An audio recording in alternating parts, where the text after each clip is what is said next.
भगवान ने गीता जी में कहा, अनित्यम सुखम लोको मिमम प्राप भजस्व माम। माया के छलावे में, अनित्य भोगों में, दिखावटी सुखों में समय नष्ट मत करो। भगवान कह रहे हैं प्राप्य भजस्व माम।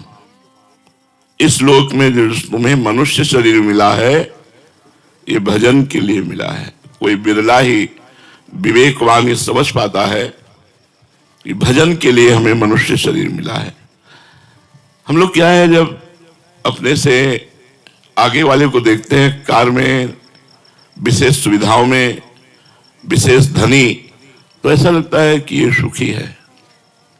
हमें एक भ्रम बना रहता है। अपनी पत्नी, अपने धन, अपने मकान, अपने पुत्र, अपना ज्ञान, इससे हम संतुष्ट नहीं रहते। हम दूसरों की पत्नी, दूसरों के धन, दूसरों का मकान, दूसरों की सुविधा, दूसरों का बुद्धिमानी, भले वो बेईमानी से कमा रहा है, हमारे अंदर ही रहता है, ये सुखी है। लेकिन आपको सच्ची कहते हैं, सुख किसमें? भगवान की सर। इसीलिए न पारमेष्ठ्यम न महेंद्रधिष्ण्यम। पारमेष्ठ्यम बहुत बड़ा पद होता है ब्रह्मा जी का। न सार्वभौमम, सार्वभौम ब्रह्मा का पद पारमेष्ठी से लेकर के बहुत छोटा है। सार्वभौम मृत्यु लोक का है, इंद्रलोक, ये सब नहीं। मतलब क्या भगवान में सुख है कि बड़े बड़े पद, बड़ी बड़ी भोग सामग्री, बड़ा ऐश्वर्य, ये सब छूट जाता है। लेकिन हम लोग अपने मन में, हमारे बगल वाला हमसे ज्यादा सुखी है, अमुक सुखी है, अगर मेरे पास इतना धन हो तो मैं सुखी हो जाऊं। 100 की सोचता है, फिर 1000 में पहुंचता है, फिर लाख में पहुंचता है, फिर करोड़ों में पहुंचता है, फिर अरबों में पहुंचता है। वो बढ़ता चला जाता है।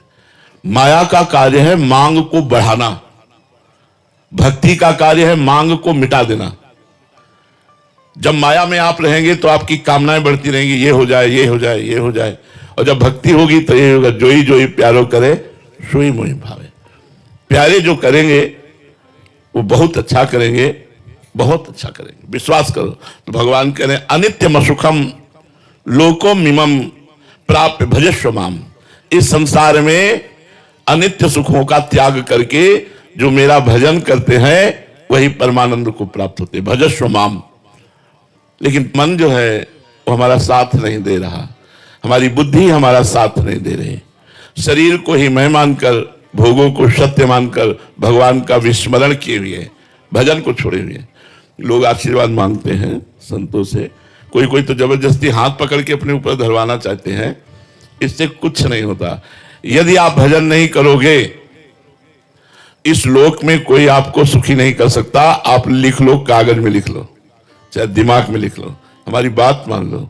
भजन स्वयं करोगे तो आपके सारे पाप नष्ट होंगे, दुख नष्ट होंगे, विपत्ति नष्ट होंगे। इसलिए स्वयं को भजन करना होगा, अपना उद्धार स्वयं करना होगा। कोई किसी का उद्धार नहीं कर सकता। संत महात्मा ऋषि मुनि ये उपदेश दे सकते हैं, आपको मार्ग बता सकते हैं, पर चलना आपको ही होगा। अब ये मार्ग ऐसा है कि अब आपको हम समझाना चाहते हैं कि भगवान में बहुत सुख है। हमारे पास शब्द नहीं कि कैसे बताऊं कि आप लुभायमान हो जाएं और संसार के भोगों की तरफ से मन हटाकर भगवान का नाम जप करने लगे। इसलिए गोस्वामी जी ने कहा है, कहत कठिन, समुझत कठिन और साधत कठिन विवेक, होए गुणाक्षर न्याय। जो एक हम कहना चाहते हैं कि प्रभु में कितना अपार सुख है, पर मेरे पास वाणी में वो शब्द नहीं है। अनिर्वचनीयम प्रेम स्वरूपम हम बताना चाहते हो, आप समझना चाहते हैं, लेकिन मन और बुद्धि ये प्रकृति के भोगों में लगे होने के कारण समझने नहीं दे रहे। अगर विवेक जागृत हो जाए और वो एकदम उसी में तन्मय हो जाए तो बात समझ। और विवेक बाजार में तो मिलता नहीं, विवेक संतों के संग से मिलता है। जितना सत्संग करोगे उतने आप विवेकवान बनते जाओगे। सत्संगी ही विषयों का त्याग करता है, नहीं एकांत में भजन करने वाला साधक भी बड़ी बड़ी चूक कर जाता है। और सत्संगी से चूक नहीं हो सकती, क्योंकि वो रोज नया दिमाग उसका फ्रेश होता रहता है। सत्संग के द्वारा रोज बुद्धि उसकी पवित्र होती रहती है। भगवान के नाम की अपार महिमा है। जिसको नाम जपने में मन लगने लगा तो समझो भगवान की विशेष कृपा उस पर हो गई। वैसे कृपा तो सब पर भगवान की है, सब पर मोरी बराबर दया, पर जिसके मन में आ गया अब मैं नाम जप करूंगा भगवान का, उसके ऊपर विशेष कृपा हो गई। त्रिकालदर्शी, तत्व दृष्टा, ब्रह्मर्षि, महर्षि, इन सबने अनुभव किया है कि नाम जप के समान कोई साधना नहीं है। जो नाम जप करते हैं इससे बढ़कर कोई साधना नहीं है। अच्छा, इसमें पवित्र अपवित्र, देश काल नियम ये सब नहीं है। आप जैसे हो वैसे आप राधा राधा उच्चारण कर सकते हो, वैसे राम राम जप सकते हो, वैसे कृष्ण कृष्ण आप जप सकते हो। न देश काल नियमो न शौच निर्णय विद्यते कुत्र चिन्ह राधा नाम पूरे सुचो। आप जहां बोले राधा तो आप पवित्र हो गए। जैसे गंगा स्नान करने से पवित्र हो जाते नाम, ऐसे नाम उच्चारण करने से भीतर और बाहर अपवित्रा पवित्रो वा सर्वावस्थांगतोपि वा या स्मरेत पुंडरीकाक्षम सवायाभ्यांतरा शुचि। भीतर और बाहर से पवित्र हो गए। पवित्र का मतलब पाप नष्ट हो गए। पाप नष्ट होने का मतलब दुख विपत्ति संकट ये सब नष्ट हो जाएंगे।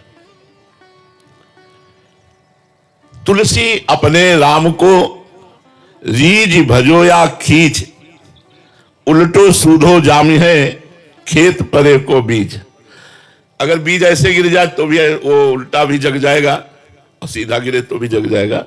आप उल्टा सीधा जैसे भी बने, भाव को भाव न खाल सहु, नाम जो पत मंगल दिशि दसहु। उल्टा जब रहे थे मरा मरा मरा मरा। एक जगह तो दृष्टांत ऐसा मिला कि जिसमें भगवान के शास्त्र नाम में कोई नाम नहीं था और उसे भगवत प्राप्ति हो गई।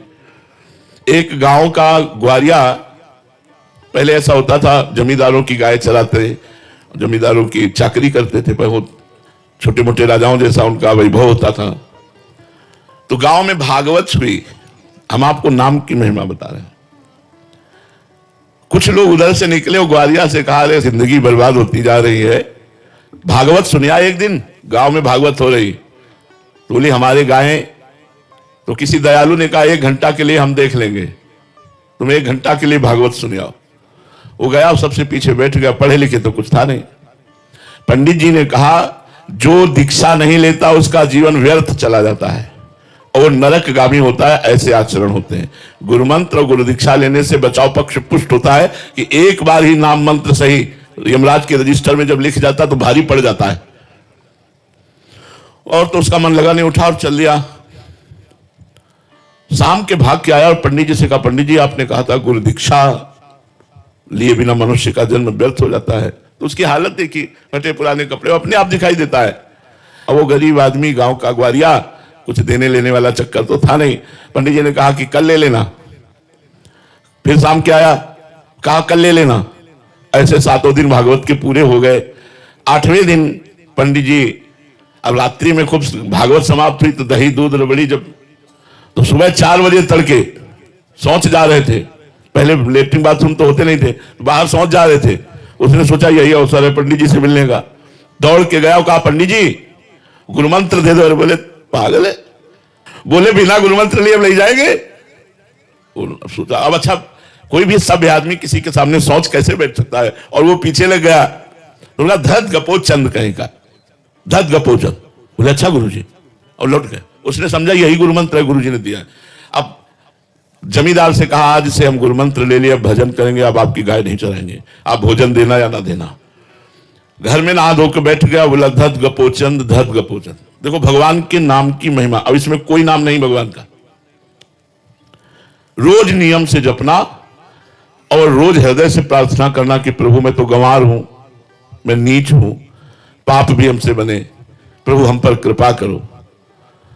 तो रुक्मिणी नाथ भगवान द्वारिकाधीश जी, रुक्मिणी जी से कहा कि भक्त के दर्शन करने जाएंगे, उसको आशीर्वाद देंगे। तो रुक्मिणी जी ने कहा कि हमको भी अवसर मिले आपके भक्त के दर्शन का। बोले बड़ा अजीब भक्त है, अब आप देख लो। तो उनका प्रभु आपके साथ ही चलने का मन है।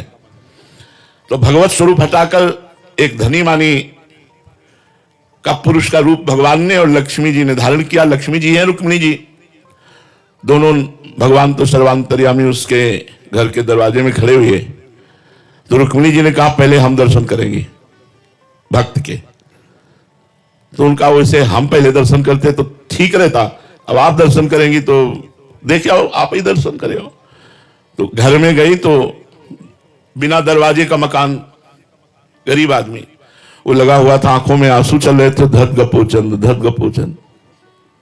रुक्मिणी जी ने भगवान के समस्त नामों का ज्ञान रखने वाली, उन्होंने कहा ऐसा नाम तो हमने आज तक नहीं सुना। नजदीक गई और कहा किसका नाम जप कर रहा है, ये भगवान का नाम तो है नहीं, किसका नाम जप कर रहा है। तो जब कहा भगवान का नाम नहीं तो उसको लगा मेरे गुरु जी ने दिया, और ये स्त्री कह रही भगवान का नाम नहीं। तो आंख खोला, कहा तुम्हारे खसम का नाम जप कर रहे हो, किसका जप कर रहे हैं। खसम माने होता पति। रुक्मिणी जी आई, बोले बड़ा ज्ञानी महात्मा है, वो जान गया, हम तो छुपे वेश में गई लेकिन वो जान गया कि हम आपकी पत्नी है, और उसने कहा कि आपके पति का भजन। लेकिन प्रभु आज तक हमने इतने नाम सुने, ये नाम तो कभी सुना नहीं, तो प्रभु ये आपका नाम कैसे हो सकता है, धत गपोचंद कैसे नाम हो सकता है। भगवान ने कहा इसमें एक लीला है। देखो भगवान कर्तुम अकर्तुम अन्यथा कर्तुम सर्व समर्था सा ईश्वरा, जब कृपा करना है तो सिद्धांत भी पुष्ट कर देते हैं। बोले मैं बाल अवस्था में जब था तो माखन चोरी लीला करता था। एक गोपी बड़ी चतुर थी, उसने अपना जो माट था माखन का वो बहुत ऊंचे में टांग दिया था। हमने सखाओं से पता लगाया तो गोपी घर में नहीं थी, इसीलिए उसने ऊंचे में माट टांग कर निष्फिक्र हो गई थी, जलादि लेने चले। भगवान ने अपने सखाओं की मंडली के साथ प्रवेश किया। उखल के ऊपर सखा के कांधे पे ठाकुर जी, अब तो नजदीक पहुंच गए, तो खुद खाते, सखाओं को पवाते और बंदरों को भी पवाते, सब दही से भरपूर। इसीलिए गोपियों के जैसा भाग्य किसका, स्वयं भगवान ने आनंद में चोरी लीला करके उनको सुख प्रदान किया। वो गोपी आई, देखा दरवाजा खुला है, समझ गई आज हमारी भगवान ने कामनाएं पूर्ण कर दी। वो भी सोचती थी कभी भगवान आवे और ऐसी लीला करे और हम पकड़कर उनको धमकावें और फिर वो उनका जो रूप है वो हम पान करें। सखाओं ने कहा कन्हैया सावधान, सब अलर्ट हो गया। अब सावधान क्या होता, दरवाजे पे कहीं भागने का कोई अवसर नहीं। उसने कहा ये जी आप क्या कर रहे थे, चोरी। तो कहा चोरी कैसे। बोले क्यों, मेरे घर में, ये तुम्हारा घर है। सच्ची गोपी, मुझे बिल्कुल पता नहीं था कि तुम्हारा घर है, मुझे तो लगा कि मेरा ही घर है। अच्छा चलो मान लिया तुम्हारा घर है, तो माखन इतना हाथ में। बोले हमें लगा कि मैया आएगी, माखन की तरफ देखा तो उसमें कुछ चीटियां थी, तो चीटियां निकालने के लिए हमने सोचा सखाओं के साथ चीटियां निकाल देते, फिर मैया आएगी आराम से पवाएगी। तो उनका महाराज चीटी अंगुली से निकलती, इतने इतने हाथ सने हुए, तो बोले जब चीटी के ऊपर ऐसे अंगुली रखते तो नीचे चली जाती, तो उसको ऐसे ऐसे करके, बड़े चतुर हो, तो मुंह में तुम्हारे क्यों लगा हुआ है। बोले एक मक्खी थी बहुत परेशान करी थी, बार बार मुंह में आती थी, तो भी हमने ऐसे कर लिया तो पूरा मुंह में लग गया, तो उसका धत गपोचन। भगवान ने कहा उस समय का दिया हुआ गोपी का नाम है, और भगवान लक्ष्मी जी के सहित गए, रुक्मिणी जी के सहित, और उसको दर्शन दिया और ब्रह्म बोध कराया। यदि हम गुरुदेव भगवान से मंत्र नाम दीक्षा लेकर जो भी वो नाम दे दे और हम नियम पूर्वक जपे, तो कहते हैं निश्चित भगवान की प्राप्ति। नाम में मरा लटा तो ब्रह्म ऋषि हो गए, उल्टा नाम जपत जग जाना। तो तुलसी अपने राम को रीज भजो या खीज, उल्टो सीधो जामी है, खेत परे को बीज। देखो उल्टो सीधो कोई नाम थोड़ी शास्त्र नाम में है, लेकिन भगवत प्राप्ति हो गई। स्मर्तव्यम, स्मरण करो नाम का। श्रोतव्यम, कानों से सुनो। पठितव्यम, नाम की महिमा को पढ़ो। कीर्तितव्यम, नाम का कीर्तन करो। श्रद्धा युक्त होकर के यदि कर लिया तो सारे पापों का नाश होकर इसी जन्म में भगवत प्राप्ति हो जाएगी। नाम का चमत्कार तुम्हें बताया, काशी में जब घाटों पे रहते थे तो नाम ने ही ये भावना पैदा कर दी कि आज महादेव जी मिलेंगे। फिर दिन निकल जाता, आज महादेव जी मिलेंगे, फिर दिन निकल जाता, आज महादेव जी। रोज भावना दृढ़ होती गई और एक दिन नाम ने कृपा कर दी। नाम की बहुत कृपा, चाहे जिस संप्रदाय का हो, चाहे वो स्त्री पुरुष गृहस्थ विरक्त कोई भी हो, यदि नाम जप करे तो सारे दुखों का नाश हो जाए। नाम में प्रीति नहीं तो और साधनों में इतना दम नहीं। नाम जप करने वाला स्वयं कृतार्थ हो जाता है, औरों को कृतार्थ कर देता है। नाम जप में इतनी सामर्थ्य है कि वो भगवान को खींचता है। जैसे कृष्ण नाम जीव को खींचता है और भगवान को भी खींचता है। आप नाम जप कर रहे हैं जितना, उतने भगवान आपकी तरफ दृष्टि कर रहे हैं, आकर्षित हो रहे हैं, कृपा कर रहे हैं। आकृष्टा कृत चेतसाम सुमहता मुच्चाटनम चांगहसा मा चांडाल ममूक लोक सुलभो वश्यम च मुक्ति स्त्रिया नो दीक्षाम न च दक्षिणाम न च पुरश्चर्या मनागीक्षते मंत्रोयम रसना इस प्रसेव फलति। श्री राधा नामात्मका। यदि आप राधा राधा उच्चारण करते हैं परंतु आपने दीक्षा नहीं ली, तो यही दीक्षा हो गई। जो सुन रहे हो ना कि राधा राधा जपो, ये दीक्षा हो गई। तो कह रहे हैं आकृष्टाकृत चेतसाम, आपके चित्त को जो विषय आकर्षण कर रहे हैं वो नहीं कर पाएंगे और प्रभु की तरफ आकर्षित हो जाएगा आपका चित्त। आप चाहे चांडालवत आचरण करने वाले हो, मां चांडाल ममुक, बिल्कुल नीच आचरण करने वाले हो, और राधा राधा राधा नाम जप कर रहे हैं, वो आपके चित्त को आकृष्ट करके भगवान के चरणों में पहुंचा देगा। वश्यम च मुक्ति स्त्रिया, मुक्ति उसके वश में ऐसे हो जाएगी जैसे पतिव्रता पत्नी अपने पति में आसक्त हो जाती है। मतलब मुक्ति उसके पीछे ढूलेगी जो नाम जप कर रहा है, लेकिन निरंतर। नो दीक्षाम, मत दीक्षा लो, न च दक्षिणाम, कोई दान मत करो, दक्षिणा मत दो, न च पुरश्चर्याम, इसका कोई पुरस्चरण भी नहीं, कितने लाख काम अनुष्ठान लेते हैं। बस रसना इस प्रसेव, तुम्हारी जिह्वा से स्पर्श होना चाहिए, राधा राधा राधा राधा, राम राम राम राम, कृष्ण कृष्ण कृष्ण, साम सदा शिव साम, परम मंगल हो जाएगा। इसलिए सबसे प्रार्थना है, चलते फिरते उठते बैठते नाम जप कीजिए और कुछ समय एकांत में बैठकर नाम जप कीजिए।